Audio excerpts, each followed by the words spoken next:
So now I'm going to pull the timing chain off from this engine. Tensioner is out.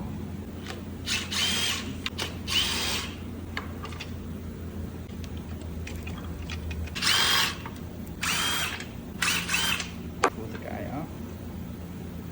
Crank fully to pull this, like the chain sprocket. This sprocket supposed to stay in like this.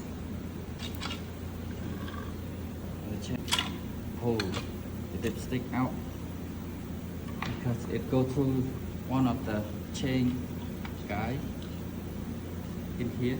And this is what the chain, the gear, and the guy which look like when it's inside the engine.